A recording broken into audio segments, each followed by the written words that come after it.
5, 4, Five, 3, 2, 4, 3, 2, 1, begin. Hey, Laura Cenedella here. I'm in Brookfield, Massachusetts, and I'm going to do some open studio painting with you today. I'm a member of the Blackstone Valley Art Association, and on Saturdays we have an education program that I've been volunteering with, sitting down and painting with people. You can ask me questions. So today, here I am live from my studio due to the COVID-19, and I have Claudia over on my computer, and you're still welcome to ask me questions. I'd be happy to answer them. I'm here live for the second take on this. This is the Warbler, W-A-R-B-L-E-R.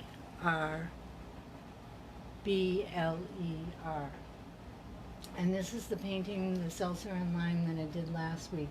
I want to show you the difference in size.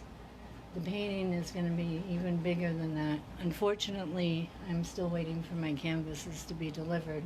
We're going to have to use yesterday's, and I'll explain that to you later. So this is my seltzer and lime. I might repeat things because I want to give other people a chance. This is the seltzer and lime. This is 16 by 20, and it's vertical. See? I'm going to put that aside right now. I'm going to show you one of my other pieces while I have a moment here. This is a painting I did while I was in Uxbridge at the open studio that they have on Saturdays. I brought in some of my glass, and I just set it up on the counter and painted. I haven't gotten a chance to finish it yet. It's a large piece. This is very similar to the size that I'll be doing with the bird.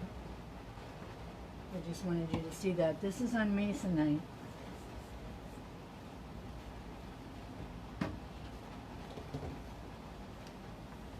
Masonite is very heavy. I've been painting on birch a lot lately, but this today is going to be canvas.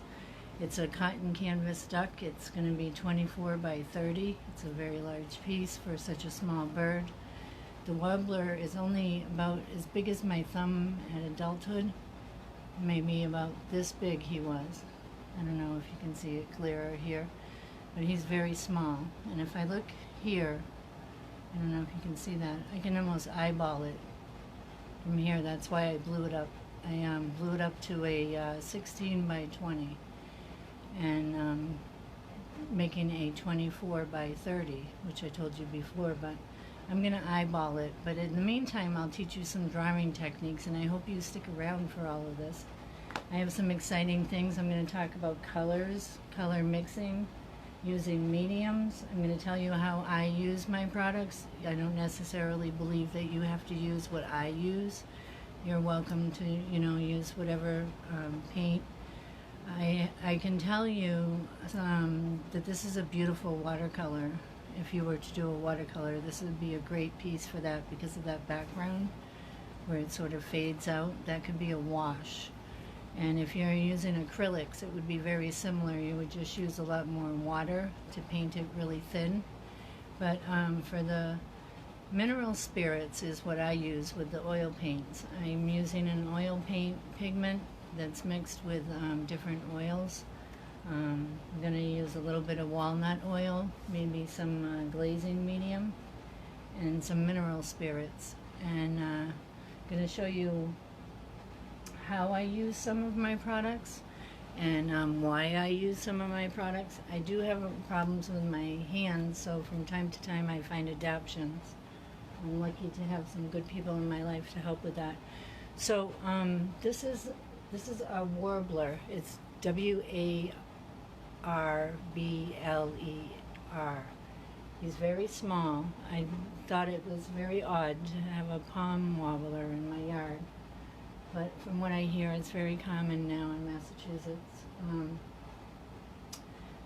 I've been watching birds every morning now with my dog and my granddaughter because they're all, nesting, and the babies are coming out. It's beautiful in the morning to listen to. It's meditative. I picked this piece because I find it very relaxing, and I chose to make it larger because I think that it needs to have that pow.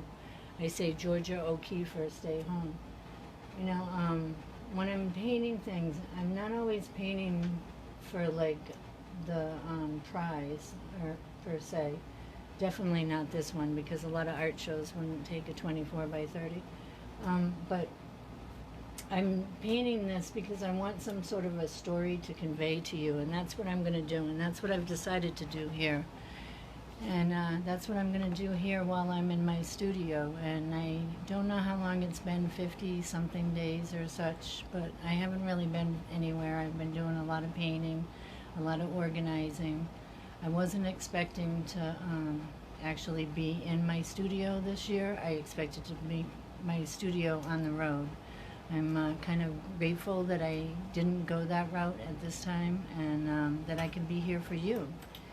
So I'm volunteering. I don't represent any paint companies. I don't recommend any of these products, but I can tell you what I use myself is an artist grade paint. I do try to buy them on sale as much as possible. I try to buy things in bulk. I buy large products, product orders, and I plan out my paintings by season. I pretty much have been painting now for, I don't know, maybe 20 years on a daily basis. So I pretty much know what I need for materials. I do mix in a little bit of watercolor, a little bit of clay. I like to do sculpture. This year I was going to do a welding project, believe it or not. We'll see. I'm planting a vegetable garden now. That's my outside project for this year. So speaking of outside, I'm a plein air painter mostly. I like to paint outside, and I wanted to talk to you about a couple of things.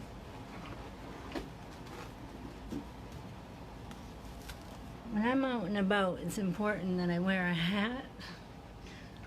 No, seriously, when I'm out and about, I like to wear a hat. It not only cuts down the sun on my skin, which is really important to prevent cancer. I wear a hat because it cuts down on the light. In my studio here, I'm working with these ultraviolet shop lamps. Light's really important to me. I have like almost a natural light in here. I'm not going to wear this hat. But I was thinking I could wear this hat, and I control my lights. I have a very large window. If the lighting becomes a problem, you're welcome to talk to us in any way. The lighting, sound, me. Can I back up so you can see this better? I can do all that for you. And then I thought I'd show you my country club hat. I love this little bow. It's so cute. I feel like little Bo Peep. But one of the reasons why I wear this hat is to block the sun and the light, because I want to be able to see what I'm painting. I want to be able to see the shadows, all the values that I need to see. They have these little charts that you can get. Again, I don't represent any companies, so I'll try to block the companies, but this shows you the values and the colors. And you can line up your piece right in here, and you can show, what colors, what tones, what values, what shapes, what colors. They're great. That has a measuring thing on it, too. I carry one of those around with me, but, I carry so many things around with me that I put clips on things, so that I can attach this to, say, my belt, and I never forget my hat.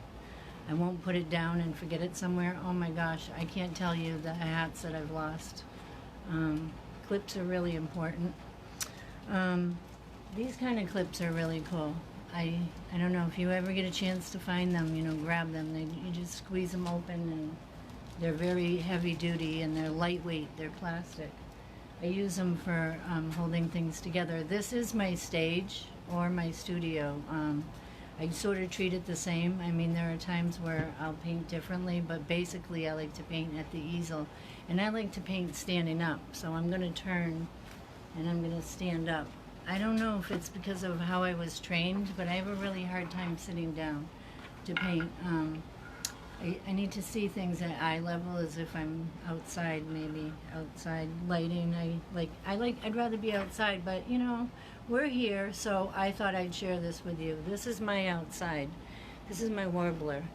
I go out in my backyard. I live on a large wooded marsh-like area. There's some little brooks and a little pond way out in the back. And I get all kinds of nice birds, and this is one of them. And I spend about a half an hour with them. I take them hostage. They're my models. I spent a half an hour photographing him, and I don't know why I seem to like this one the best. Maybe the background. I think the background is, I don't know, very soothing, and that's what I'm talking about here. Well, I'm gonna move my hats, but you know, if I wanted to go out at night, say, and paint, I might be found in my cowboy hat. I love hats. Did I say I love hats? So I've lost a lot of hats along the way, and everything that I learned I like to pass on, because you know, you don't want to make the same mistakes I do. So this is my pocketbook. I talked about my pocketbook last time. If you missed it, this is my pocketbook. I'm very fortunate to have found this nice leather bag. I usually use a leather bag. I think it's a men's shaving bag sort of size that I use. It holds all my products very well. I mean, right now I have some wax in here. This is beeswax. I like to paint with beeswax and oils. That's nice. So if I wasn't allergic, I'd probably have bees. So I probably do have bees. I live in the wilderness. So my bag holds all my tools for me, and it holds them steady so I don't spill them. I shake and throw things and whatever, and I carry everything that you need. It's amazing how much you can stick in a bag. I have a friend that plays a pocketbook game, and it's amazing the things that comes out of her bag.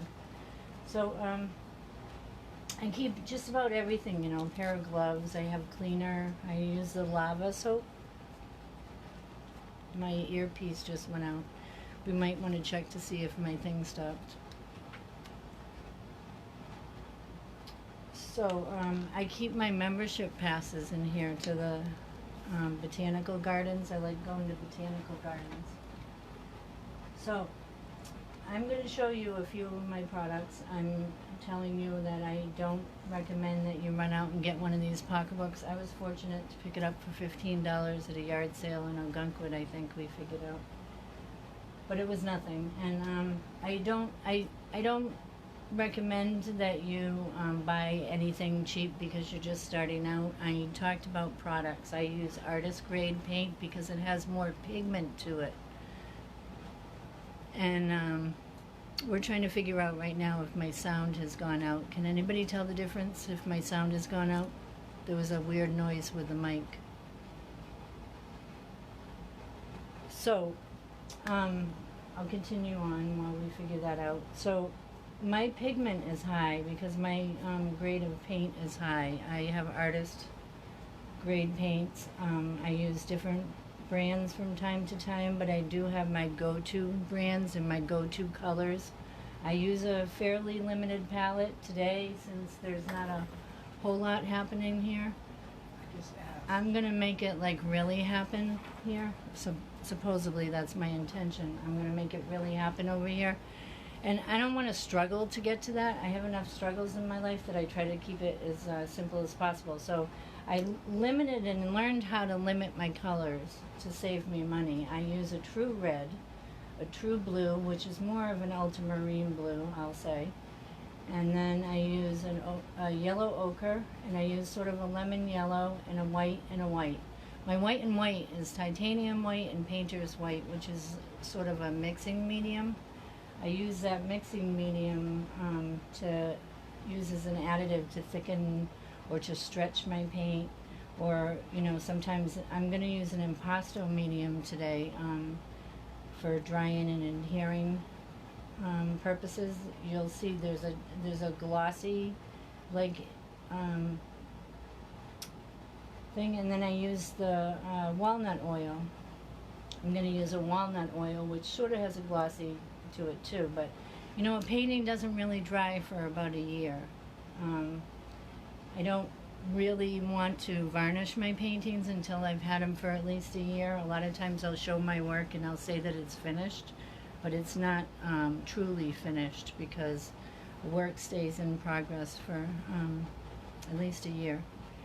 So there is a dry area that you get to. We'll say it's an area, I don't know, a level of dryness where you can adhere paint to that. I can do that. And unfortunately, yesterday, our recording process on Facebook went hogwire.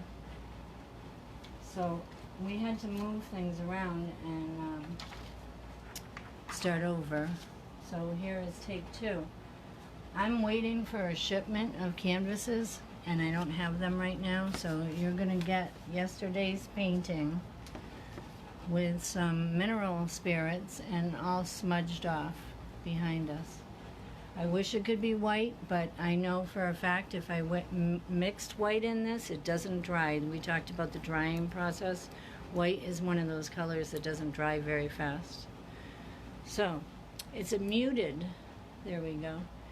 It's a muted version of yesterday's painting. I know that someone asked if they could see yesterday's painting. I'll post them together because I wanted you to see the difference. I can't really repeat a video, but I'm going to do the best that I can, and I'm going to try to remember the key points that I wanted to teach you, because I'm always learning.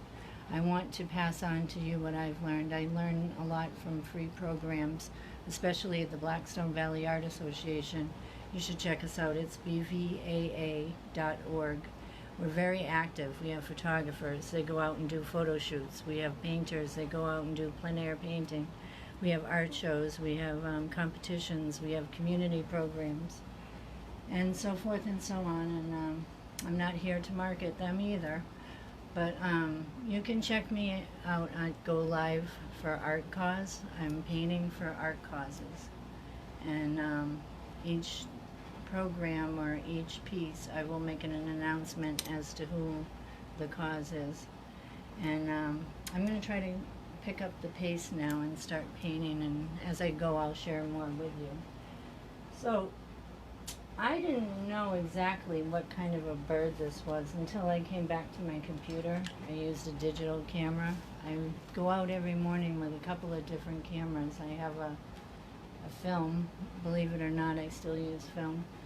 But I have a film camera, and then I have a digital camera, and then I have a smaller digital camera. I use the telephoto lens, the large lens, on one camera base, and I just bought myself another new. I always carry a little digital camera because they're lightweight and they're easy to carry around. I always take them away with me on vacation or wherever. We say vacation, but it's usually work for me. That's when I work, is when we're on vacation. So I didn't know what bird this was, so I looked up my National Audubon Society field guide that I had purchased at another sale somewhere. Can't always remember. Maybe I should journal. I do have a blog that I'm starting because I feel like, like I said, all my knowledge was given to me from somebody else freely. I should pass it on. So I looked it up, and it's a palm warbler. It's Warbler. And it says that it has a streak. And there's like an olive color. So I didn't even see him for the longest time. I look at these trees and bushes, and I know that somebody's going to fly in eventually. So I saw the little tiny leaves that were starting to bloom flutter, and all of a sudden there he was. And I assume it's a male because he's the prettier of the version. I'm not much of a bird person, but I do have a guide, and I take it with me, especially when I go places like marshes on the Cape. Going there soon, hopefully. I've been able to find birds that I never imagined finding, and we're able to photograph things that I've never been able to photograph before because I took the time. I think that's important, to take the time. I told you it's a work vacation. It's really my time to be meditating, to zone in. I like to go to the shore. I like the sound of the waves. I grew up half of the year living on the ocean, and so I was at the beach or on a boat all the time, and it's very relaxing for me. So lived in the city and the other half of the year. So I'm going to work with the canvas from yesterday, I told you, and it sort of has a stain on it. You can check out my staining process on other videos if you look me up on YouTube. But for now, I'm going to briefly discuss this as we go along. But this is, we'll call this pre-stained. This would be a pre-stained canvas. It's a size 24 by 30. I'm going to put my back to you and I'm going to talk for a while and make sure that you can hear me clear so we can get started. And you can see clear enough. I can see what you can see. I use this bag, I told you, to keep things steady. I'm going to move this over to the side here and I'm going to talk about another thing that I've come up with. I look for little containers. I like to recycle. I could probably go and purchase everything that I need. As I told you before, I don't represent any companies, but I know that there are some great things out there. But I like to recycle, and I found this little glass, and I put it inside this other glass, and these are my mediums. And I can put this right on my easel. I have a pretty thick tray over in here. I get this other new jar. I'm all excited. It comes with a lid. I don't know, some of you might recognize it. But I carry extra clips with me. I can carry them in my bag. It's always good to have extra clips. For today, I'm going to show you some things over here. So I have my paper clipped there, and behind my paper I have this waxy paper that I buy. And I don't mainly use this for other people. I don't use this myself. I carry a birch palette that I cut out myself. I can show it to you. I know that people want to actually see my colors. I'm using colors today that I can describe to you. This is my regular. Don't I look like, you know, somebody else that you've seen on TV? Okay, we're going to use this big 2-inch brush to discuss this with you. So, I have some sort of a gel medium here. It's similar to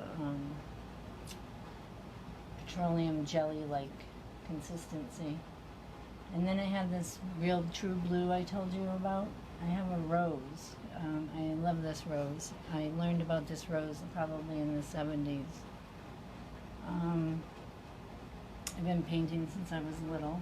I was fortunate to go to school for art. High school, that is. This is yellow ochre, lemon yellow, white, and a white. This is the titanium white. And then this is the painter's white, which has more of the drying medium. It's also to assist with drying. I have some sort of a formula that I developed. I can't really tell you what to do because I can't tell you what supplies to buy, but you need to know your supplies and you need to know your supplies. My recommendation is you learn your colors and you learn how to do colors. So I was talking to someone the other day, and I'm not quite sure how many colors I can make, but I could probably make a lot in the 20s. So I'm going to go through, like I said, what we're going to do here today. And we're going to paint this large piece.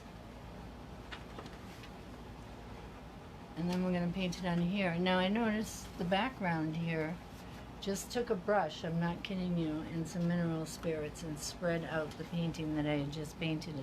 It killed me to do it, but then my friend Lisa from the Blackstone Valley Art Association reminded me that practice, practice, practice.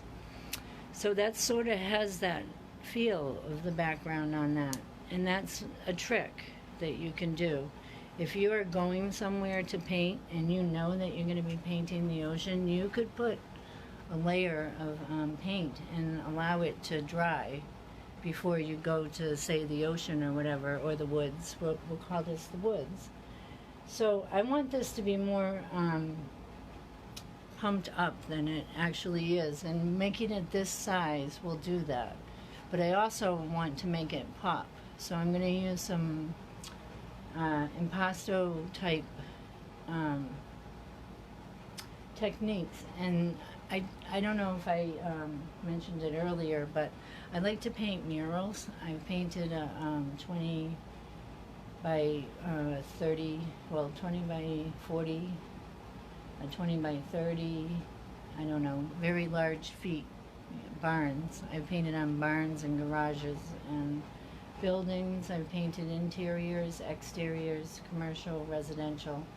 I like to paint murals, but unfortunately that's not one of those things that I get called for very often, so I do, you know, from time to time I'll volunteer to put a mural somewhere.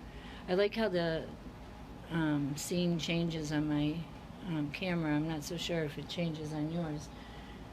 I'm gonna start now and hurry it up. I talk about that a lot. If I'm getting too carried away, you can stop me somehow. Contact Claudia. I now have to put a background on here, and unfortunately, like I said, we already have somewhat of the colors that I need in the background.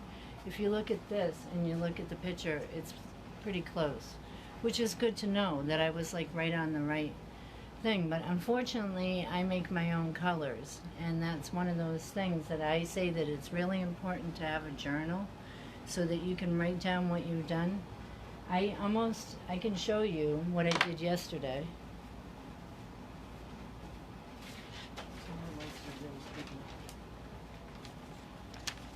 If I was to, you know, journal this, for instance, I did this big so that you guys could see it, but there we go.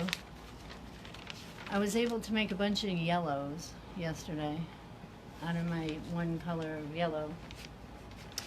And then I made a whole nother set of yellows, but I don't have a little journal, so I know my colors. I've been working with the same colors. I switch up every now and then. It's good to switch up from cool to warm and warm to cool, and challenge your skills. But right now, I'm going to tell you that my palette is set up with the darks. We could do this visually so that you can truly understand it. I strapped on my palette so that I don't lose it. So here we are. Okay, so I started my darkest darks. On my painting, I'm going to start on my darkest darks. With oil painting, you start with the darks. I'm going to start with my darkest darks, and I'm going to lean into my lightest lights. So my palette is set up like that in a sense, because I'm moving from right to left. This is my dark, this is my dark mediums, this is my light, and this is my light mediums. So I'll switch brushes a lot during this thing. I save a lot of my old brushes for stiff lines. I try not to get rid of anything when I can. I told you I like to recycle and reuse and repurpose and reuse and repurpose. So now I'm looking at the fact that I have to start with this color. I'm going to use one of my favorite little brushes. This is what I wanted to show you earlier. This is one of my smaller brushes. I like how it fits right in my hand and it becomes one. When I paint large murals, after a while I start to develop like a tendonitis. It's important to stretch and treat my body like it's... I'm using a little bit of blue, a little bit of the rose, a little bit of the yellow ochre. I'm making a dark color, some more of my medium, and I'm going to have to go right into what I did. So I'm going to explain to you what I did. I made a dark color, and I drew out where I put the trees, where I wanted to put the trees, and then I backed up, and I decided where my trees would go. And I backed up away from my painting. It's important to back away from your painting to look at it, because you are right on top of it. You're not seeing what you actually are doing. So I'm going to use a lot of the medium now, and my brush is too big for the container that I picked. So I can pour some of the medium out onto my board, and I'm going to have to take it away from you guys now, because I'm going to start making my puddles, I call it. Making puddles of paint. I make my paint in layers. I give it enough time to dry, enough medium to dry in between. I like to go fast. I don't go as fast as I used to. Like I told you, I have a problem with my arm, and I need to exercise. I I carry different tools with me from time to time that I can use to adapt to my painting. Told you I was fortunate to meet people that helped with that. So I'm turning my back to you right now and I'm kind of mumbling. I'm not sure if it's losing anything, but I will come back and repeat so that you can see and hear what I'm doing. And I'll show you my colors over here. We can do that now.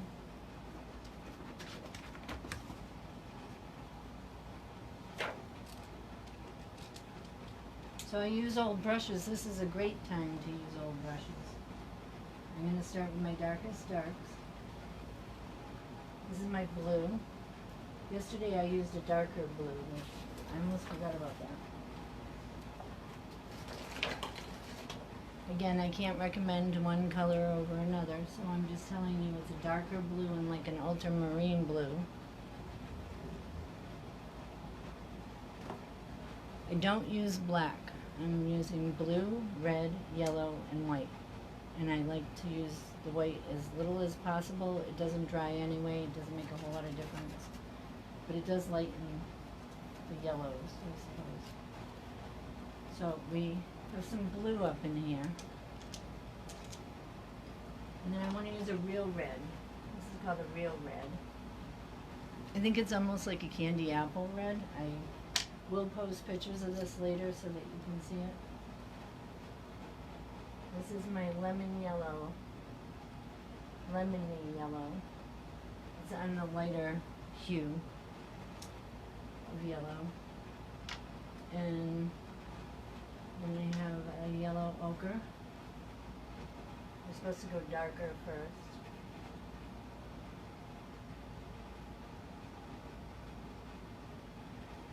I use pluses and equals in, you know, whatever when I'm doing my journaling. I can show you. We'll do this like a math equation. I think it helps people to understand better. I'll write this out in my journal like this. I want to add 3 colors together to equal my main color. And I'm going to go back and forth on that color, but I'm going to develop my base color that I'm using for this painting and what I use for most paintings. And I'm going to lean towards other colors using just my solid. I need a blue. Darker blue. There's my color palette, and we can probably put a white up there. I'm not so sure how much you can see that white, but no, that's not.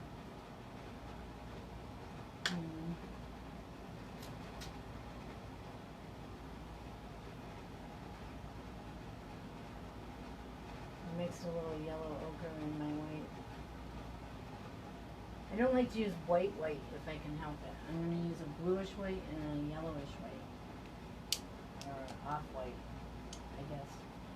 So there's my colors, and here's my equation. If I were out on site, I might want to do this as a journal. I'm going to go and I'm going to mix all these colors together. Blue, red. What I'm doing right now is I'm actually putting paint up here that I can take and move over here later in yellow. And together, I'm going to get this color here.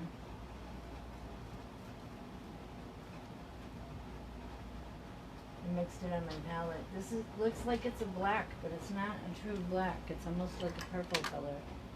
You're going to have to trust me on that because I know that you can't see it real clear. That's my purple light color. And then I'm going to lean towards other colors. If I look at this picture here, this is very dark on that side. It's leaning towards the more purple blackish color here. And I'm going to give it another row of trees going back. And I'm going to give it another row of trees going that way. But not really, I'm just going to give you an impression of it. I'm going to squint at it when I go to paint it, when I look at it. Like I was saying, the other artists, you know, the masters, the ones before us, they had visionary problems. They had problems seeing things. I think they developed styles based on that. or it could have been the fumes. I don't know. I'm in a well-ventilated area. I think it's really important that if you're going to use oils, you use fans in large areas. I prefer to paint outside with my oils. So this is a twist, you know. So that's where I do a lot of watercolors at home, I guess, and sometimes acrylics. I do projects too. So I'm going to put in my tree now, and time to time I'm going to switch around so that you can see things. As I talk, my paint is drying, and I told you it's not drying to the touch, but it's drying enough that it'll adhere paint. Unfortunately today, this background wasn't dry enough.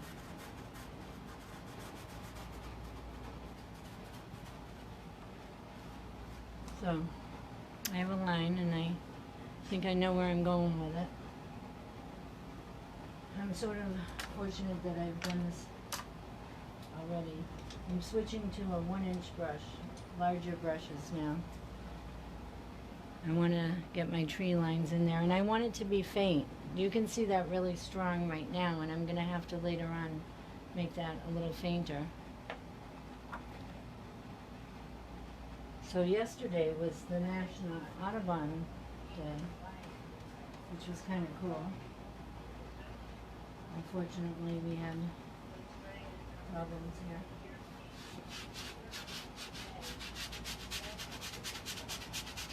You'll have to excuse my back, and I want to make sure that you can still hear what I'm saying, but I'll turn around from time to time.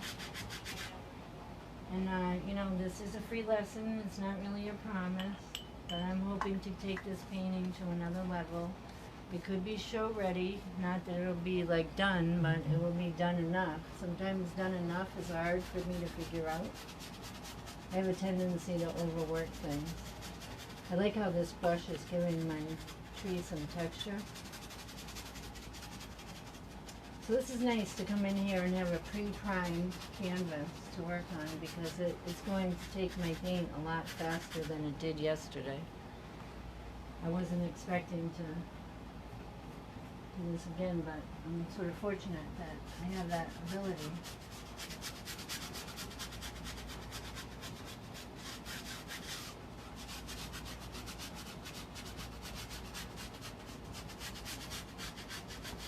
I'm looking for people to paint with from time to time. I like to paint out, and I have a small group now.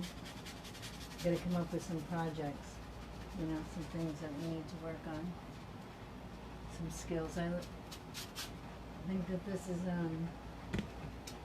not going to be as advanced as I can get it, but what I really don't want to have too much is sort of a faded background on my tree on this piece.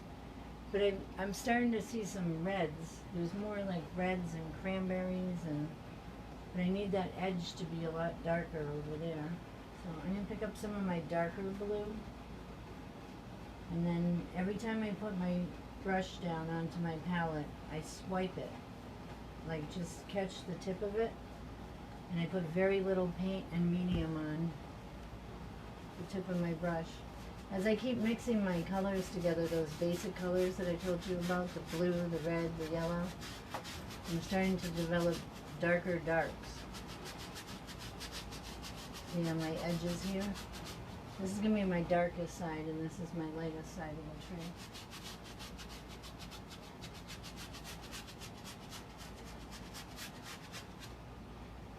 There. It's important to see them back from your piece from time to time to make sure that you got it right. I want to make sure I put some blue fabric around the room to make less noise. See, it's over there. I mean less noise by not so many distractions. I have cabinets over there, and I've posted pictures of my granddaughter's artwork.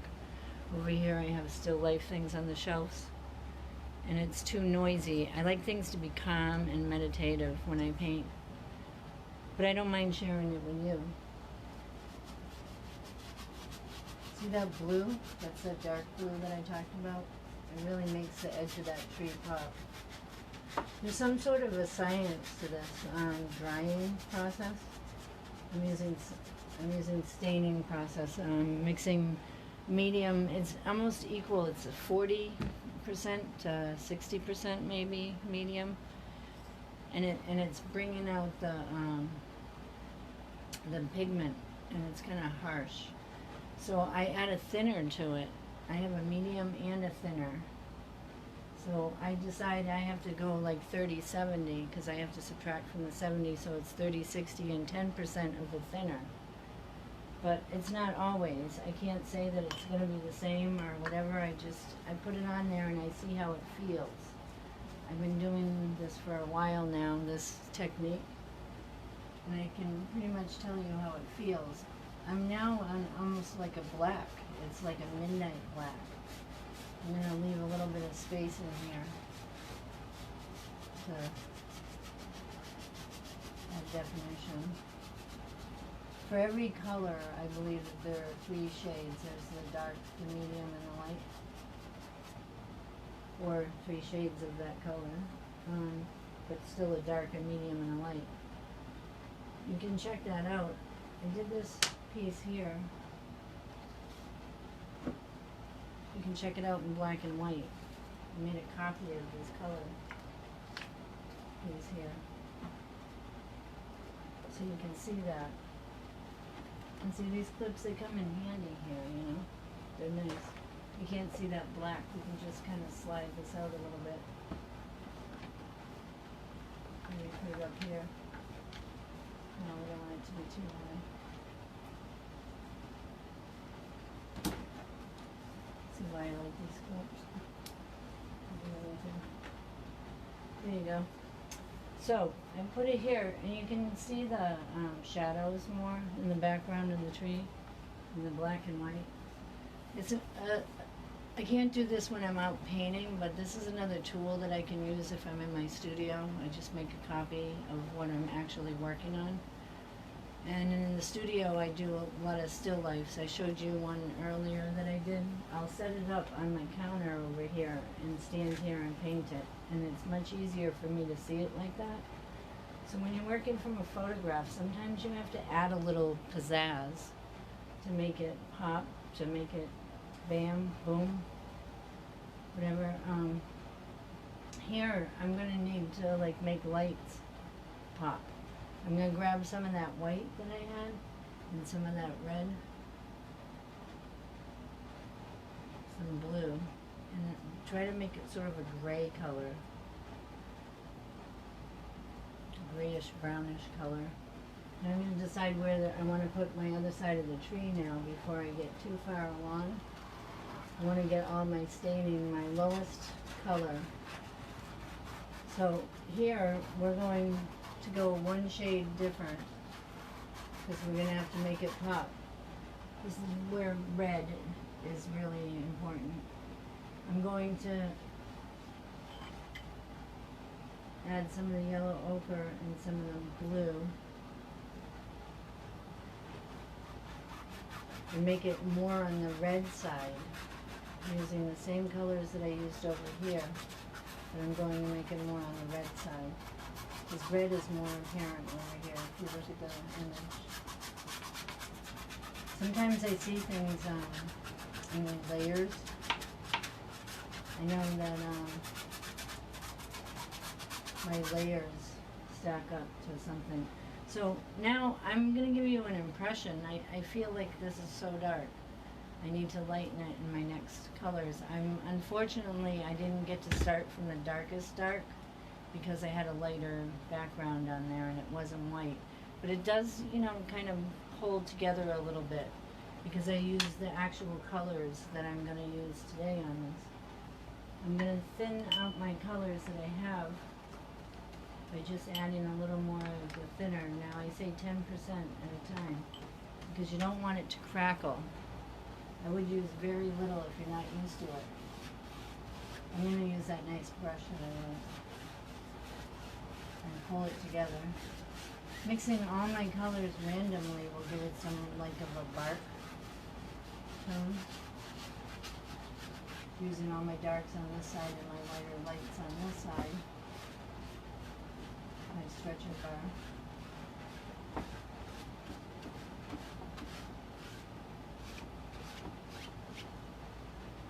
the beginning of my tree. Does anybody have any questions? Remember I said this is the lightest part of the light. I picked up very little bit of the white so that I can move around my colors.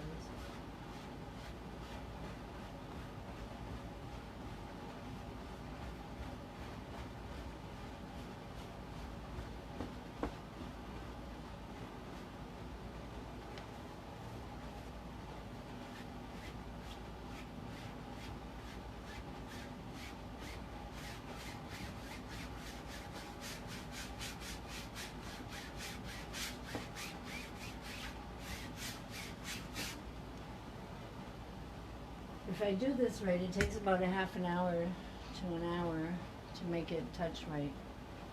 And touch just means that I can get more color over it without it seeping or rushing away from me. I don't want to use too much. If you're using acrylics on this, you use water to dilute your acrylic paints. You're going to use thin on the water. You're going to use more water. Like every time you touch your brush, you should be touching the paint and then some water, and then your paper towel. If you're doing watercolors, it's very similar. You start with the lightest lights and you just reverse it, because we're going from the darkest darks to the lights. So see, this is too light up here because we're going from the darkest darks. But I want to put a little bit of that white in there to show that soft pinkish color that's over here. And I can see my colors more reddish.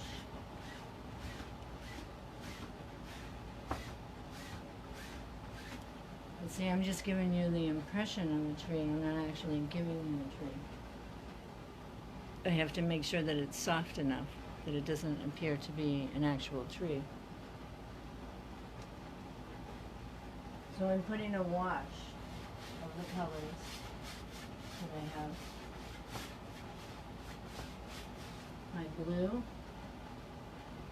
red, ochre,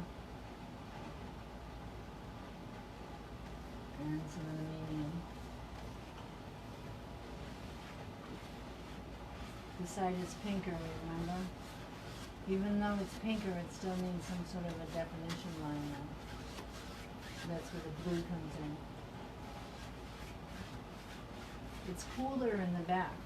I don't know if you can see it's sort of a, I said it like a foam green color.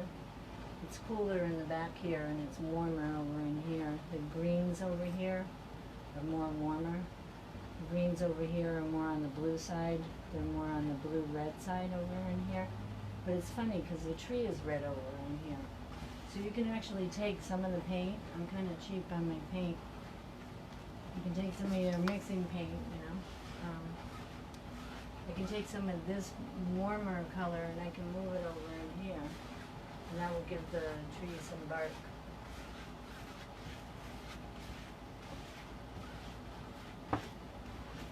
So you can move it around, and moving it around also helps in the drying because it thins it out, and it's just set in layers. Oil painting's about layering. Layering. I want this to be a definite line, remember? Okay, so I'm step back now and decide where I'm at. Always step back from your piece to decide where you're at. See if you got the story right.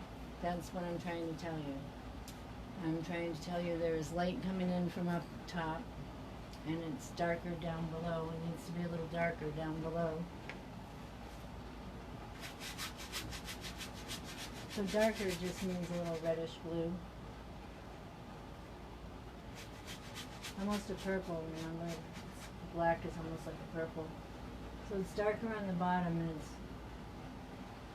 cooler on the top. It's warmer in the front and it's cooler in the back. So that's more red, and the back is more bluish. So I keep repeating these things to remind myself, to keep myself in check. Because keeping yourself in check is kind of important when you're working on a piece this big. You're using a lot of materials. You don't want to make a lot of mistakes.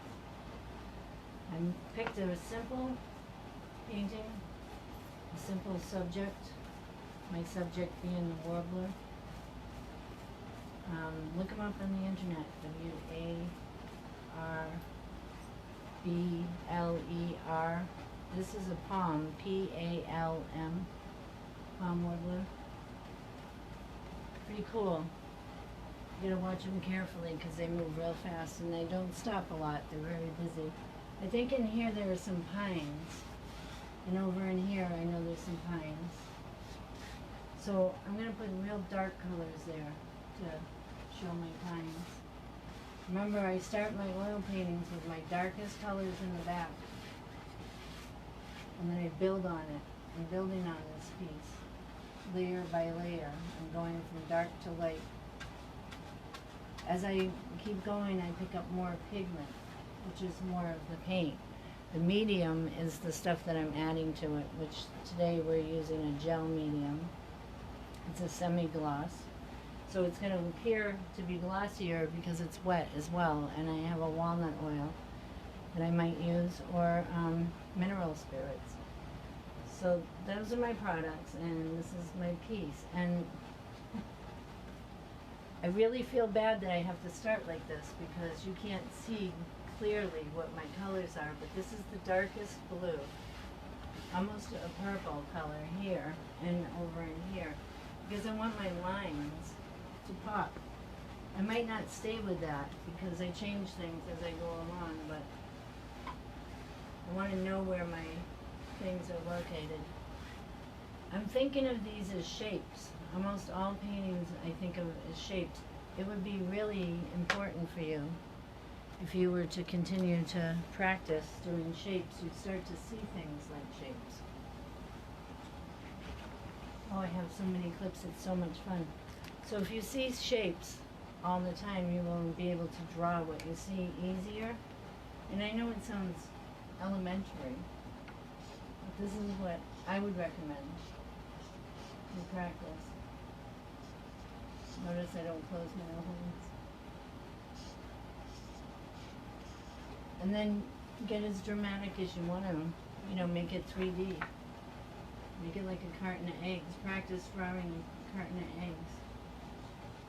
Practice, practice, practice. My lines aren't always straight, so I just squiggle them on there. Here's my little box. So practice, practice, practice. When you start to look at shapes, you can start to see shapes. Like right here, there's a triangle. In here, this is rounded. This looks like an oval. The bird's body looks like an oval. And then I'll get into drawing him later. Put this away from me. But we're not adding him yet. But practice your shapes. It's important. You'll start to see things differently. Practice your colors. I believe that painting on a daily basis or like a semi-daily basis is good for practice. If you get away too long, it takes a while to get back. And I mean, when I talk about this painting, I'm talking to you as I'm working through this painting, but it's also starting to dry. Not dry, but like so it doesn't, take my paint away from me. See how I can adhere the paint? Because it's dry enough. You would call that dry enough that I can add paint. So back in here, there's a lot of greens, and I said this is warmer and this is cooler. So warmer in my yellows would be my yellow ochre. So I'm going to primarily use my yellow ochre over here and my lemon yellow over here. But I want it to be pale, I want it to be an envision, so I'm going to have to add white. I'm not crazy about adding white at this point, but we need to rush this along some. So we're going to put the cooler colors over here, and to me cooler means blue, warmer means red.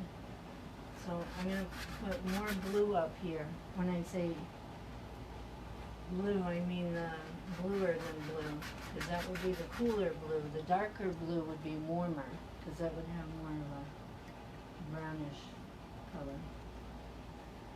So here's my blue. I got a lot of paint on here. Sometimes when I go out to paint, it's kind of neat to have extra paint that I can take from here and put over here, but it's really cool if it's on the painting and I can work it around.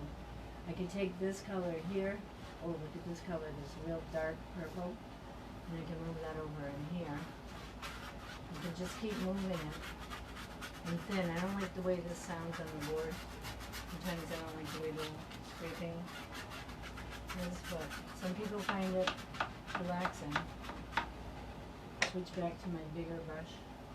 Okay, so this is my coolest of the cools over in here, and I know that there's like a tree over in here, so it would be kind of like dark and shadowed.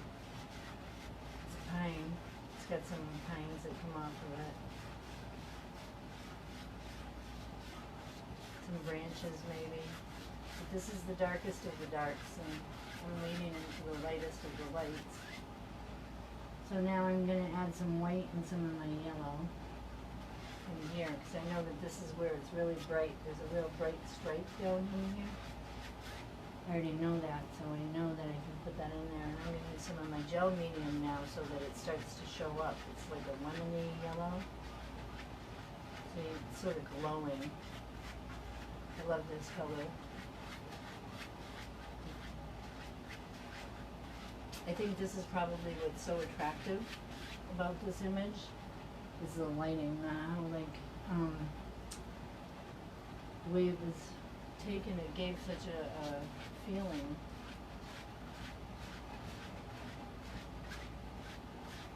These greens are amazing when they start to come out in the leaves. They're really bright and soft at the same time, because you know that they're young. Okay.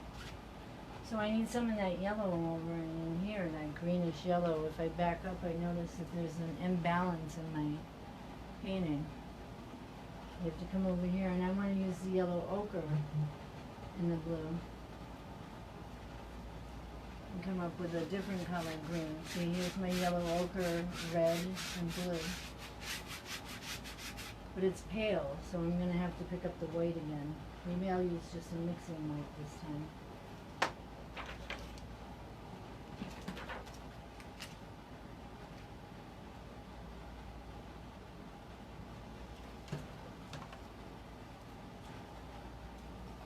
So here's my blue. My green is sort of dark. I don't know if you see that. It's almost olive. It's olive. So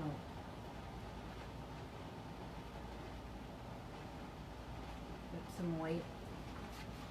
Oh, now we got some sort of a pink. Here's where I talked about moving my colors. I can take some of this color and get it in my bark that I need here. Remember I told you this was too white? Just added a little more of the gel medium to it, and it's staying. It's adhering, and I'm not pulling it off. I'll show you about pulling it off when we do the branches.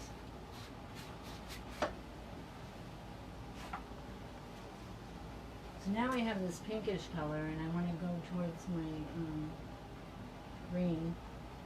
I'll add some more yellow and blue to it, maybe some white. Spread it out real thin.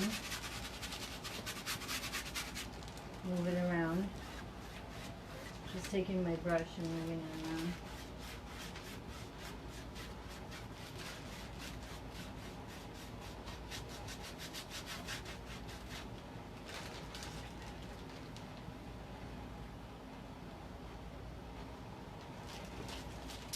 Okay, so now I'm starting to see what's in the picture, and I think I need to get more green over in here.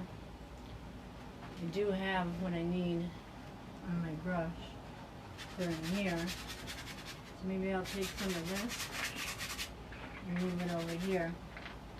You should use paper towels when you get a chance, but I like to use rags from time to time too. I have old rags that I throw away after I use them. I buy them cheap, or a lot of my kitchen rags. I can subtract some of this with my rag and some of the medium that I'm using. Or I could just rub it. For instance, if I wish to use a paper towel, I just have a roll of paper towels here in front of me on a bungee cord. But I can subtract a lot on a paper towel.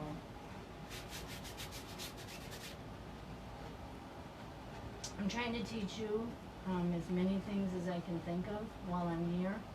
It's not very often that I get an audience of however many people. See my green now? It's going to be in the pinks. I want to have this sort of salmon-like green on this side. I say salmon-like because there's some reds and some yellow ochre.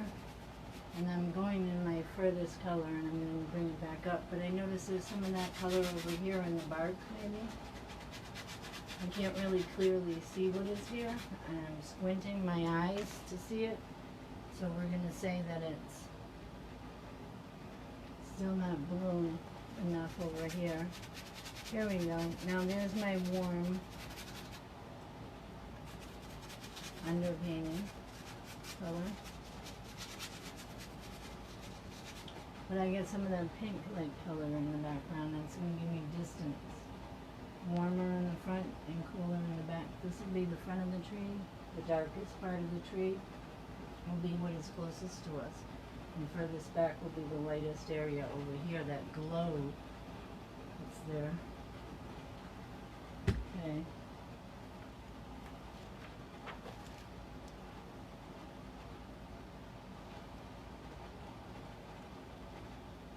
I use very little paint at one time. I don't like to waste it. Until do I use artist grade? I spend more money on mixing some more of my yellow in here to make it softer. I picked up some of the gel medium now because I want to make this more of a serious color. This is more of the outer color. I'm going to have to go kind of fast in showing you this as well. I'm going to mix it right here on the canvas. I do this a lot when I'm painting out. I recommend that you don't, that you mix your colors on your palette so that you don't get so muddy. But I'm going to do it here for now for camera purposes. So my color over there is sort of more drab than it is over in here. I have more of a glow over here, but remember it's just a stain. It's not like a outer color yet. What I mean by outer color is probably 3 layers, I would say. That's it right here on the canvas. I want this to lean more towards the orange green. So I'm just leaving some of that behind. As I keep adding more layers, I keep picking up more of the gel medium.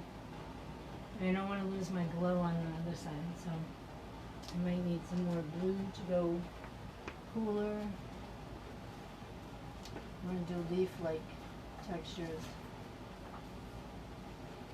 But not really, it's just an impression, because this is like an impression of the background.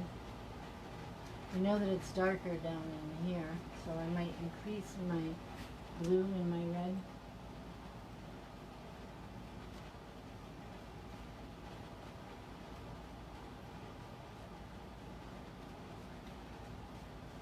Does anybody have any questions?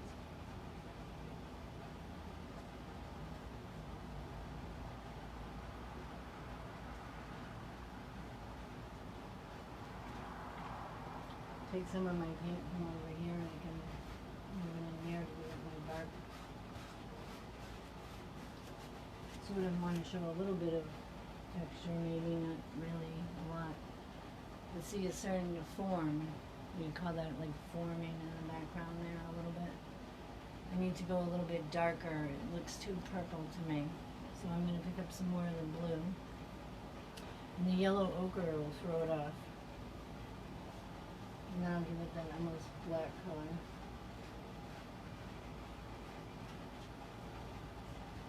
A lot of red in here.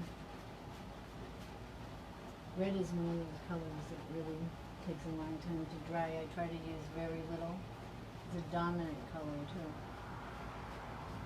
See how strong the red and the blue together make almost a blackish purple. Okay. Let's see. We're about an hour into it now, and we have pretty much the background on here. I'm not crazy about this area in here. I need to have some of that greens.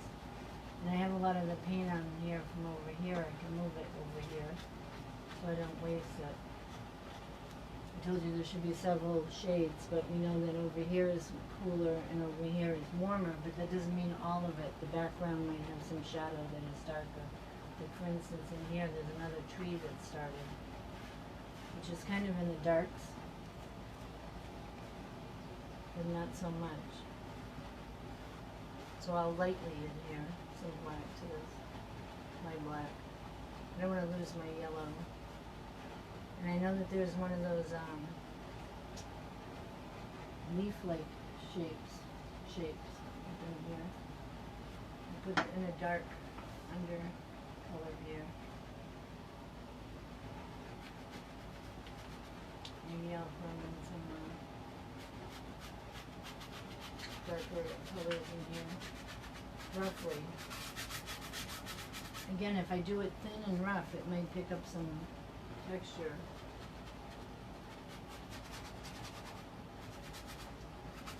And every time I go to swipe at it, it's starting to adhere even more. It's not coming out so much. It's starting to look more like a tree.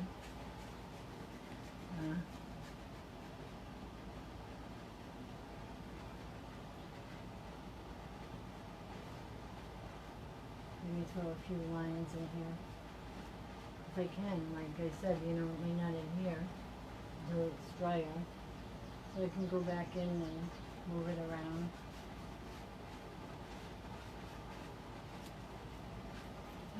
So now in this corner here, it's bothering me that it's not where I need it to be. So I'm going to take some of this yellow and red and go in some lines here.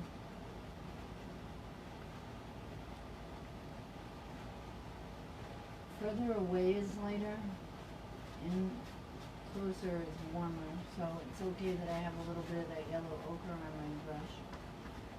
As long as I still see some of that lemon yellow color. I can always put it back because I go from dark to light, but sometimes I do dark, light, it just depends.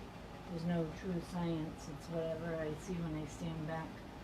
I might need to come back at it. For instance, in here I'm trying to make this have like a real sharp defined area of trees. Maybe some more purpley, red and purple.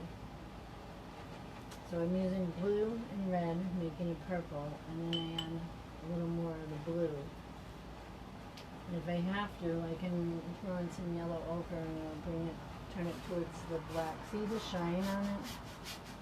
I don't know if you guys can see it, but like it makes it pop. Some separation between my trees there now.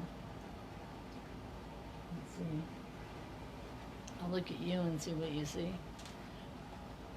Okay, so that's sort of giving me the forest. And then I went on cough drop. I'm gonna give it some tree.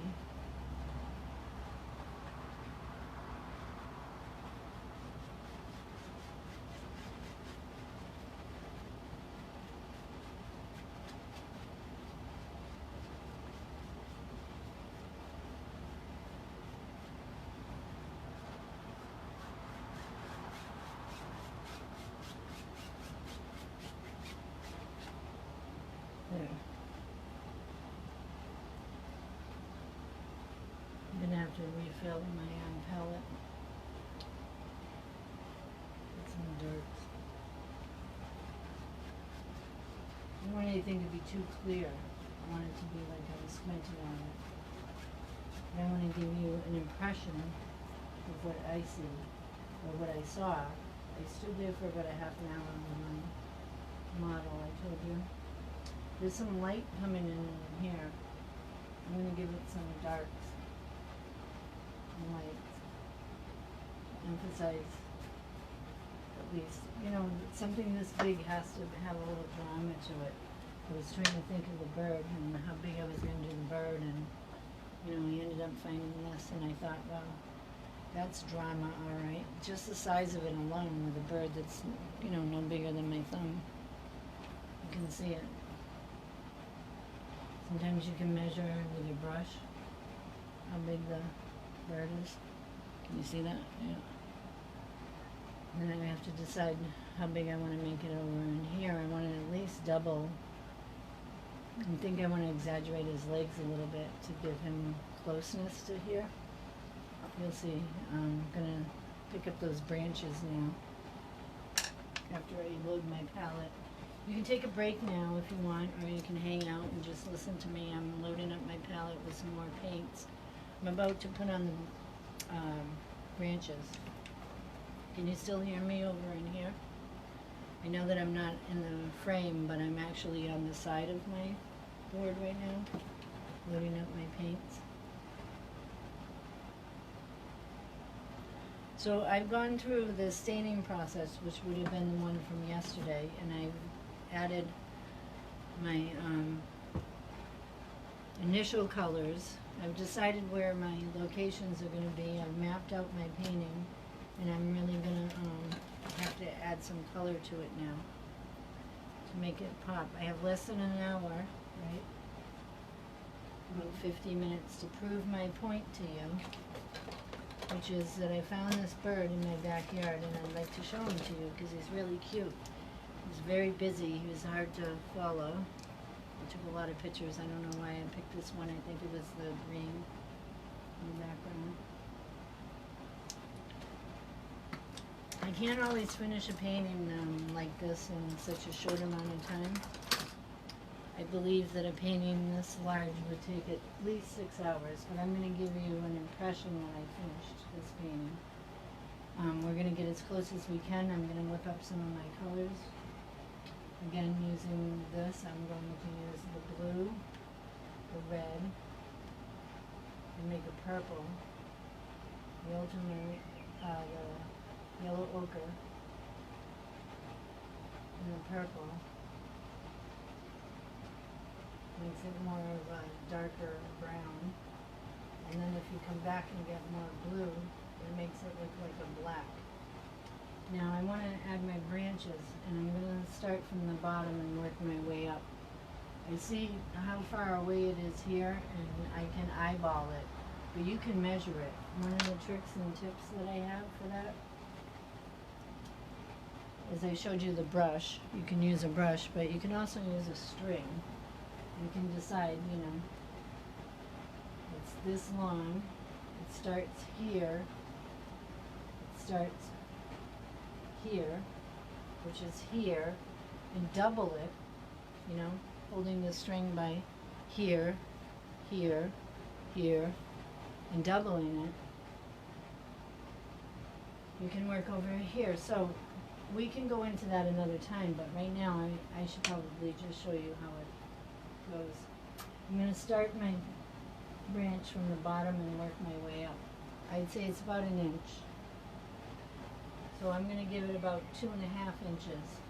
About 2.5 inches, and I'm going to start right there. I'll put a mark where I'm going to start and where I'm going to finish. So I just know. I used a light color just so I know. I'm going to choose one of my smaller brushes. I think this is a number 2 round. And again, I don't use any products, any specific products, whatever I can get. Sometimes you can't always get things, like right now, I don't know about you guys, but I'm having a hard time getting art supplies. It's taking forever.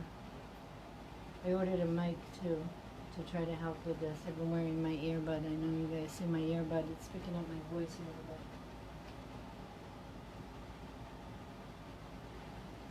So sometimes I have to go light so that I can see where my darks are. And I'm going to throw in my branch. We talked about subtracting. I'm going to show you how to subtract. I'm trying to find one of my good stiff brushes. One of my brushes I lent out. And a paper towel. I'm going to start where I measured, about 2.5 inches in, and I'm going to bring my branch right to the top. My brush is wet. If you were using acrylics, it might dry, but if you were using watercolors, you would be able to do this process. I'm subtracting my paint to get my branch. I'm using the wet brush, dabbed it on my paper towel, and I'm pulling it up the canvas, subtracting the paint that's there to develop my branch. I don't know if you can see it coming. I use the paper towel to wipe it. The problem with painting like this and using the camera is that you can't totally clearly see the color changes when I'm using the darks. But we can always, there you go, keep working on it. I might not have gone so far down if I were doing this on my own, I was telling you. On the camera, I have to exaggerate a little bit so you can see it clear. For instance, if I were to wear one of these colors while I was painting, it might be hard for you to see the color on the board. Ah, there it goes. So there's my branch. Sort of giving it a river. It's flowing. I have it so wet. I'm subtracting the color, but it's also creating, as I do it a little bit at a time, it's creating some sort of like a bark, like undercoat. This is an undercoat. Alright, so now I need darks. Where there are lights, there are darks. The darks are going to make this pop so that you can see it. I have a short amount of time here to get my story across, and what I want you to see is a warbler. So I'm going to have to get him on there somehow, quickly. Okay, so there's the beginning of my branch. I need to figure out where he's going to go, where his location is going to be. And he's going to be somewhere in here.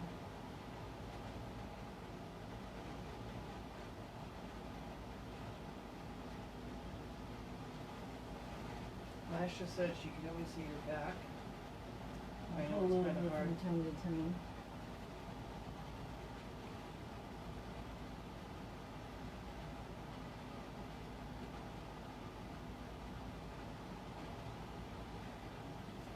Okay, so now it's so dark, I need to lighten it some so that you can see it.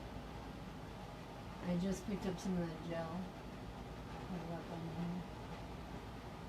There's some light coming in different areas, but for viewing purposes, I need to lighten it.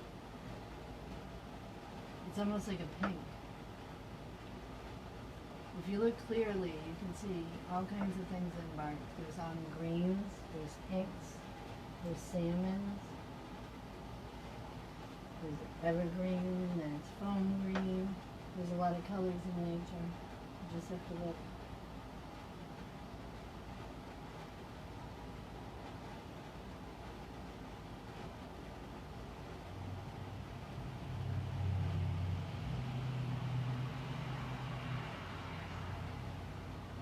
So I'm going back to my darks and lights, darks and lights. So somewhere in between here is where he's going to go. And again, I'm just assuming. I'm not a bird expert, but I've been watching the birds with my granddaughter, and she acts like she knows what we're talking about. You know, she's 2.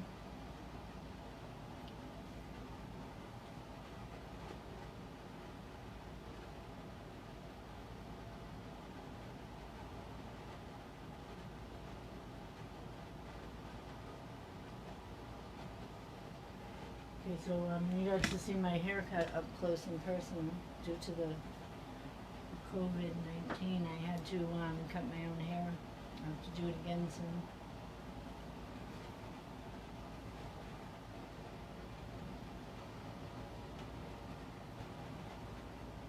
Okay, now I have to whip this up. I have to make this come to some sort of a closure so that when we're done, it looks like something. And I find myself wanting to add more of the branches because I want to give you a direction or an area where the bird was when I found him.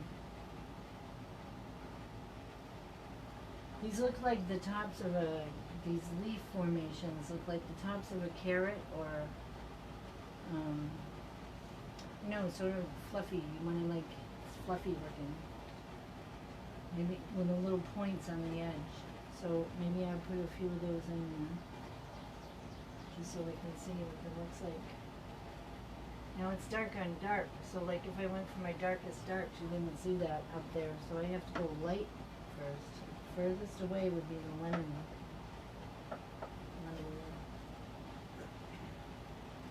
So I have to start with the light for this area. Then you will be able to see the greens because you can't see the greens through the lights. Right here.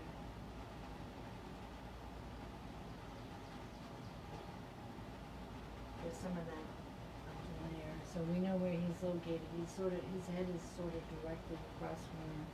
So I'm going to draw him quickly, just to give myself an idea. Put my paper back.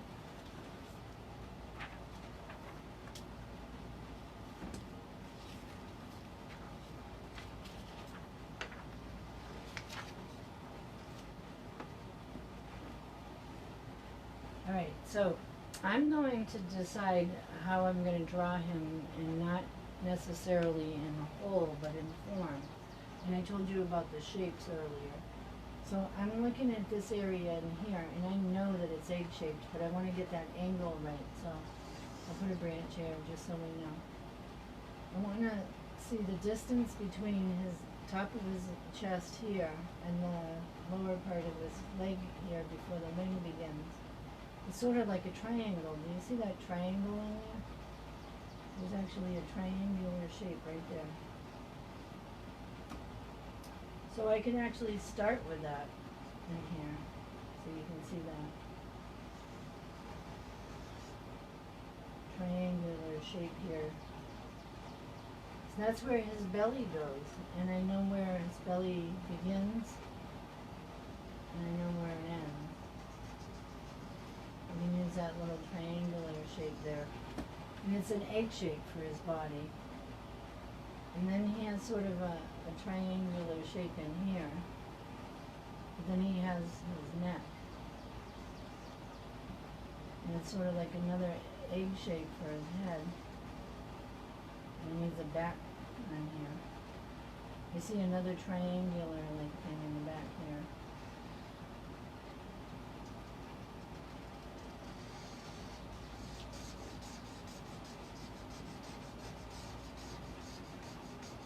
And I say triangular-like because that's the shape that it almost recognizes.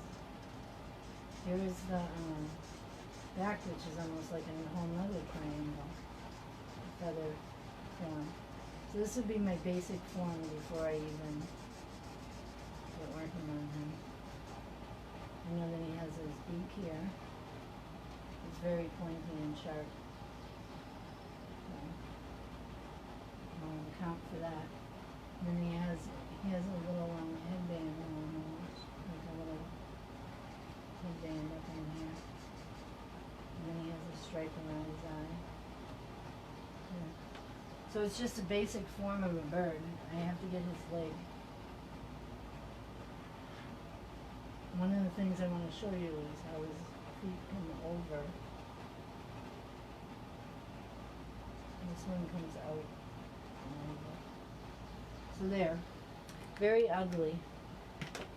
If I were to sketch that in my sketchbook, that's how I'd sketch it. I don't really draw that much anymore. I draw with my paintbrush. Not that I don't draw. I don't draw specifically with a pencil. Sometimes when I do watercolor, I will. See, I'm noticing that my branches are starting to fade away. So I have to get him in here now, and it's kind of dark. So I'm going into the whites. I have to go light. Unfortunately, sorry about that, I had a cough drop in my mouth. Between here and here, I have an egg shape. Remember I told you it was like a triangle in here?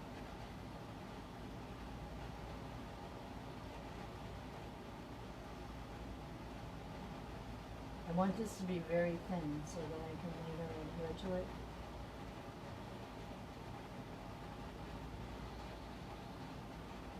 There's my egg shape, okay? And then here's another egg shape up in here.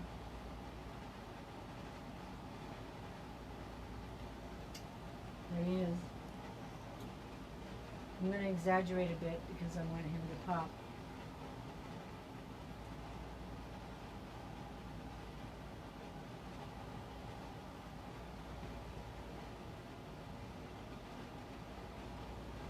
He's golden. If you ever look at his colors, he's golden, which is more of a greenish yellow, which is great for the yellow ochre, but I've used the lemon yellow here to demonstrate how bright it is. There's a little triangular shape here by his leg.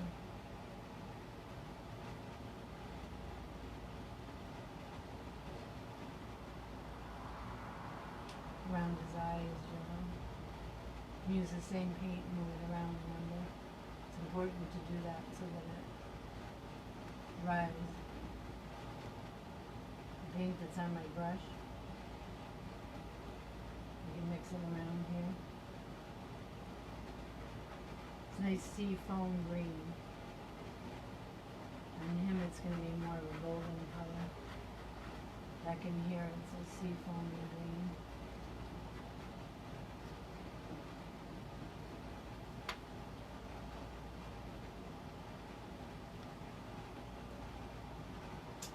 I'm going to draw the shape of his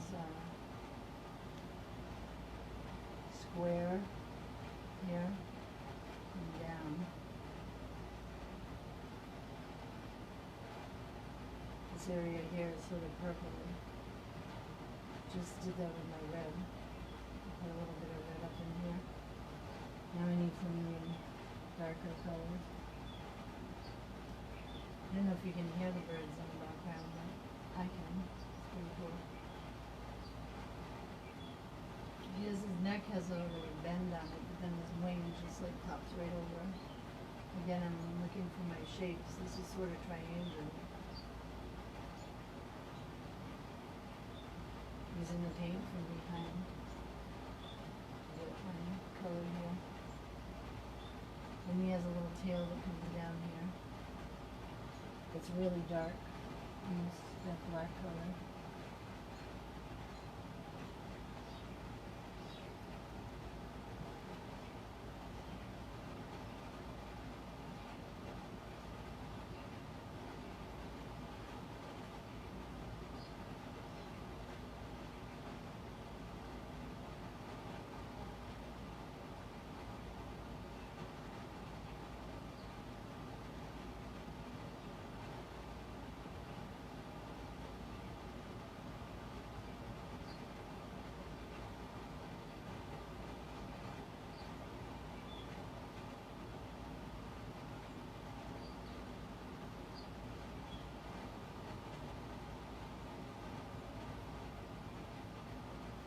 Okay, so I have some of that black mixed up. I should use the legs. They're not going to show up very clearly at first. On this one here, I want to kind of exaggerate it a bit because I want him to come forward. I'm going to make it a little bit longer than I normally would. And here, he's got quite a claw. A little branch.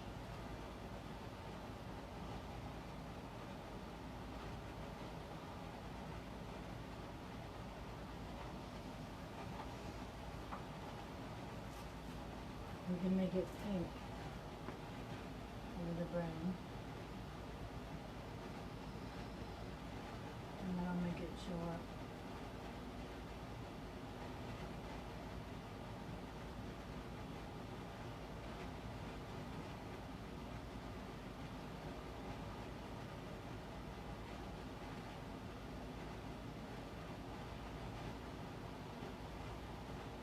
Again, I'm using some of the paint that's on my brush. I'm not getting rid of it. I'm spreading it out. This would be sort of imposter just because I'm using green to gel medium. Trying to give things time to dry in between. I don't have enough time. I wanted to do a smaller piece because I'd probably be finished, but I'm waiting for delivery. But that's okay because we'll make this work. I'll post this when I'm done with it so that you can see it.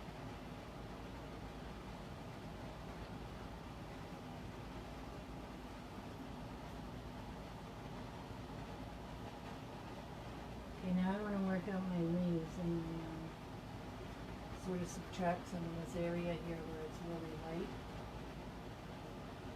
And just use that subtraction paper towel. I don't want to touch the belly quite yet. And I can take some of this mix that I made with the gold.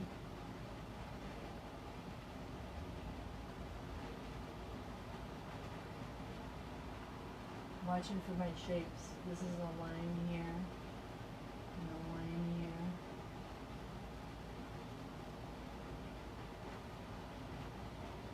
On the top there's some of that red. I want to go real red, I think, to make that pop. You see there's a lot of darkness behind it. I want to make that pop. And he has a really cute, sharp beak. Probably have some of this dark area. I should put on the beak. Sometimes I need to rework the areas, the small areas, because of my hands. So I want to do that now, so I can come back if I have to.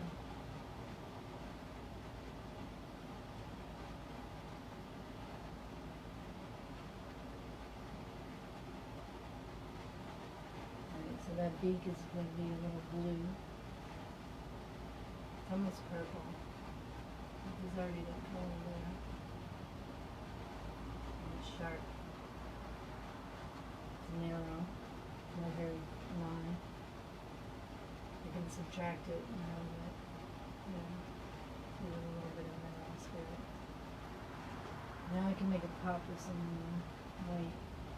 Since you guys want to see what I'm doing. I'll back up. I'm looking for his shapes and I'm working my way around his body. I'm looking for colors. You notice that there's a little pink in here.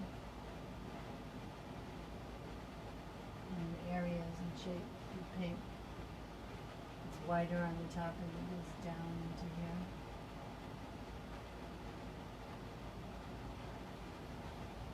It even say lighter.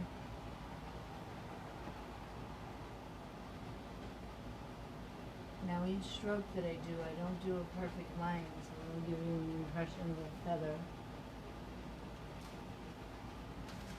I'm not going to do a lot of feather work, because we don't have a lot of time now. I'm just going to give you an impression.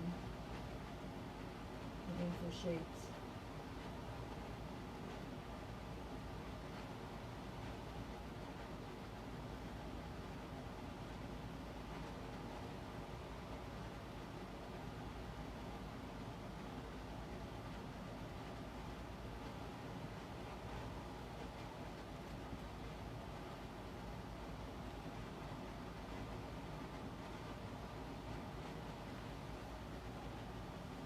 You can start to see them coming out, but I'm not going to fully leave to get where I want to get, but pretty close. I'm going to give you an impression of them.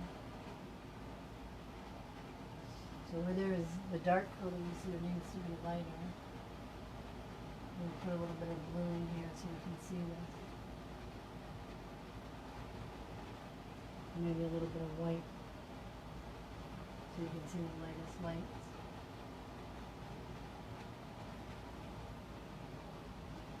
And just pulling in a little bit of white at a time.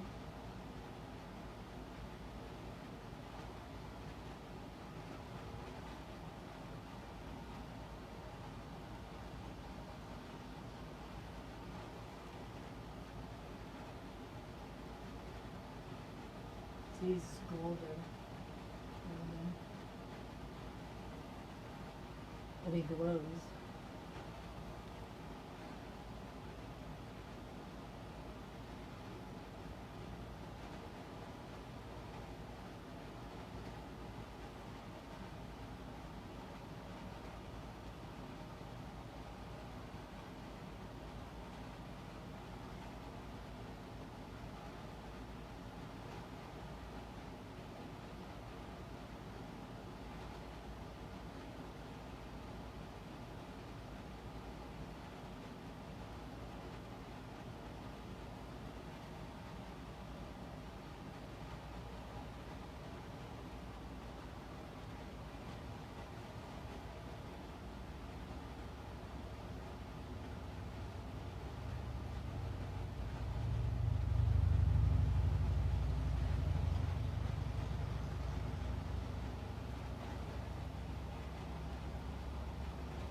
questions so far? Anybody? Nope. 25 minutes.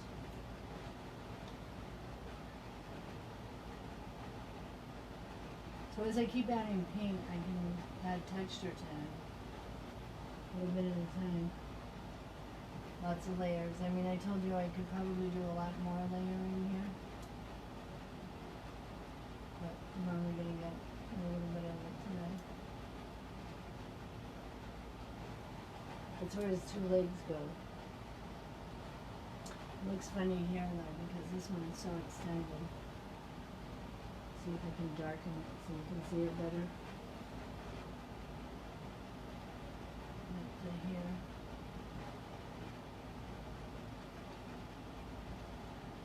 Darken the branch.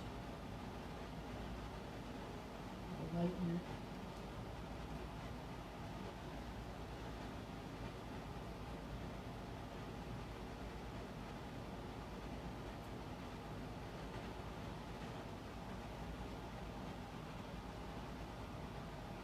Well, I have a lot of paint on my brush. I'm just going to throw some of those branches in here.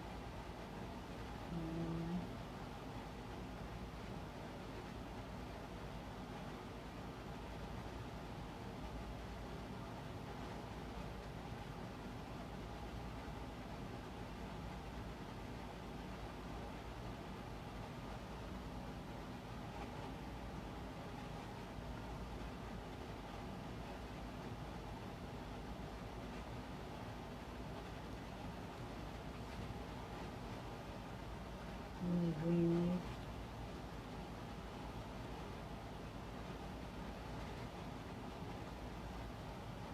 And then we get some of those little greens.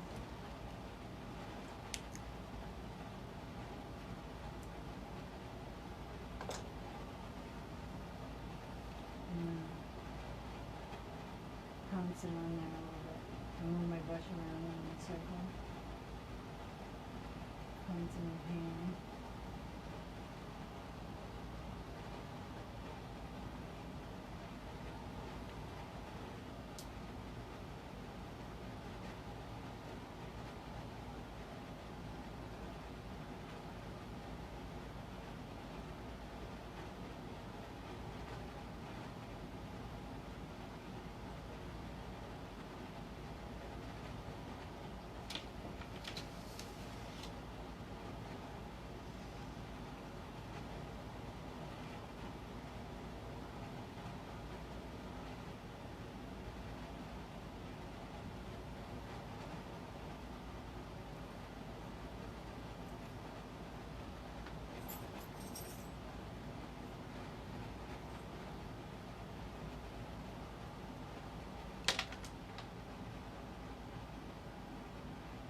It's important to switch your brushes around from time to time so that you get different textures or shapes or colors with different strokes. It helps give your painting depth. Some darker greens in here. Kind of throwing this composition together now. But I'm going to have to step back to make sure that I have everything where I want it to be, because I'm pulling it together at the end here, or I'm attempting to pull it together here at the end. So, get some of these colors on there. Some of these branches over here, because they're like pines that are hanging.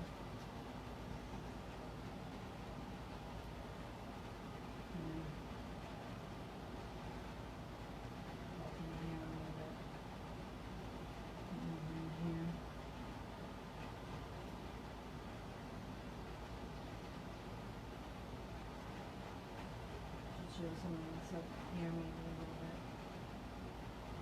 Get that branch in. Some of that lighter color. And right here a little more of it. This one. And then that.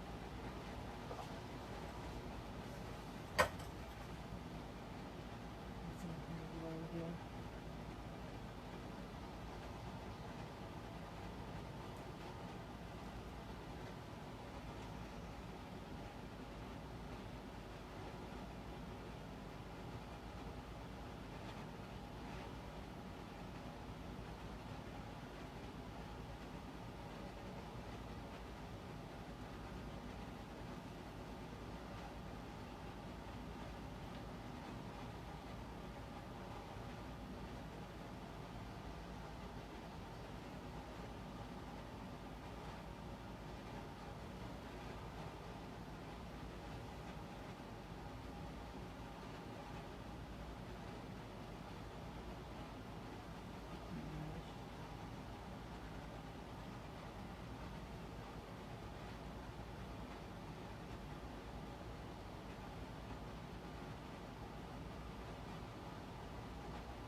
There's some sort of a glow on the tree, but I want it to be different than the yellow, so I put a little bit of the red here so I could see it clear.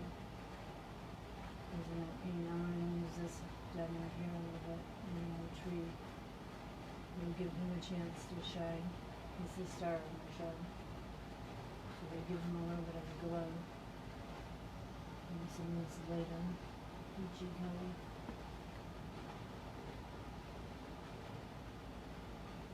A little bit behind him there. And then we can pop.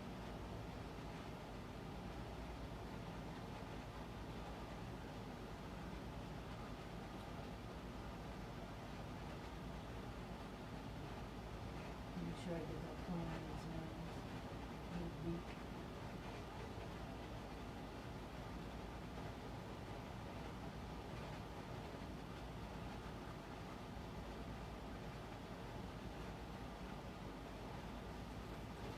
I don't want my lines to be too defined, but I don't want them to be too crazy either, so kind of feathering it a bit. Right, so we're not completely finished with him, we're not going to, but I'm gonna get enough of him that you can tell that I'm talking about my bird that was in my yard.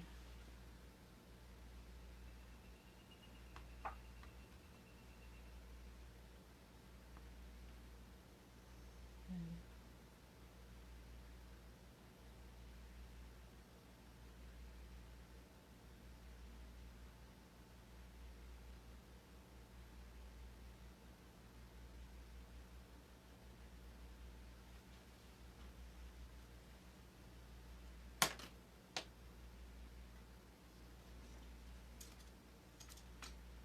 Getting kind of quiet. Any questions before we close? Any comments? Anybody learn anything new today?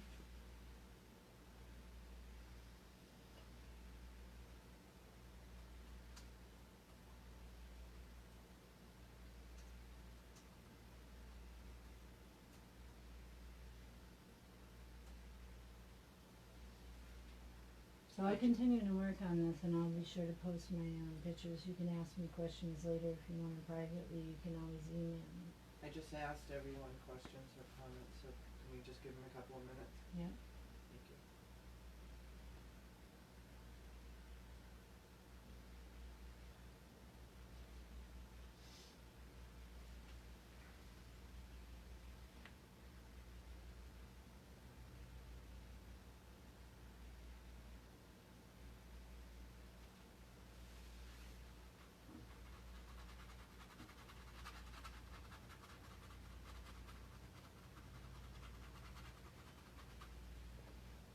Soften my lines a little bit.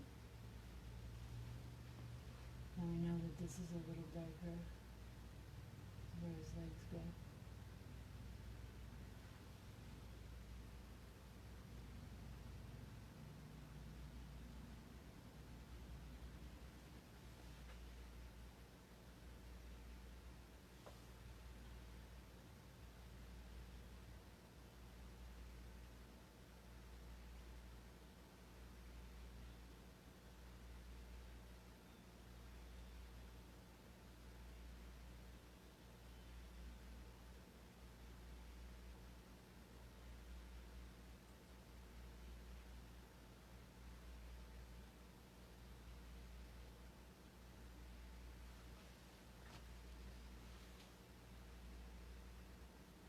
You can barely see him.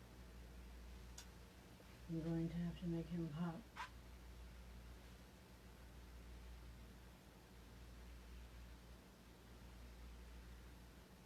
So I'm deciding to go a little bit lighter on my tree. Not liking how close I am to We've got him. about 14 minutes if you want to continue. No questions. Thumbs up and hearts. Cool. And so my painting has changed quite a bit since we began. I'm going to continue to add layers. Every time I add a layer, I pick up more of my mediums, and it helps it adhere.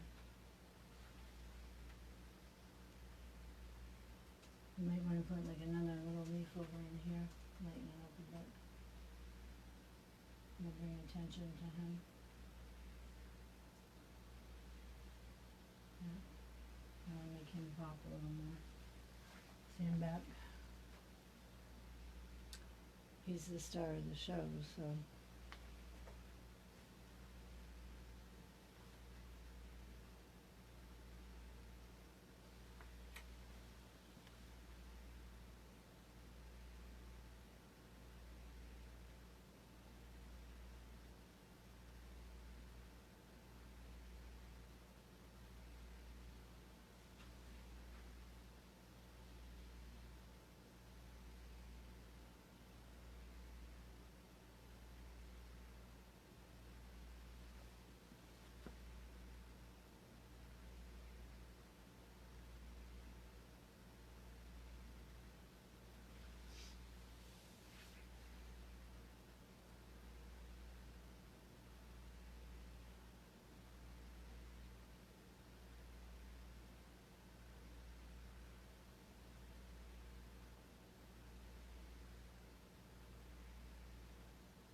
Okay, so now we really need to make him pop.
So I've enjoyed our time together. I hope that you guys have. I'm Not 100% sure that I'm gonna finish with this today, but I'll be glad to post it for you so that you can see it later.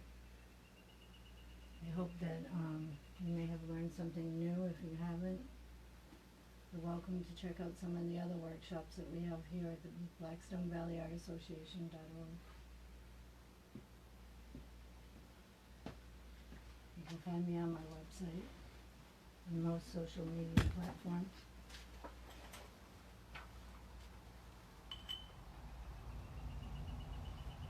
Marcia says, thank you for doing this. I am just starting out again, and this is a positive thing for me. As I always say, I'm learning, and this brings me joy. I've been held back a few years. A smile and tons of hearts. Thank you, Marcia. You guys have a great day. Happy day.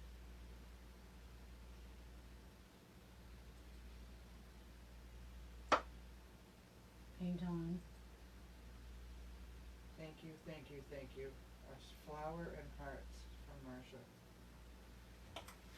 Thank you, Marcia. Thanks, Marcia.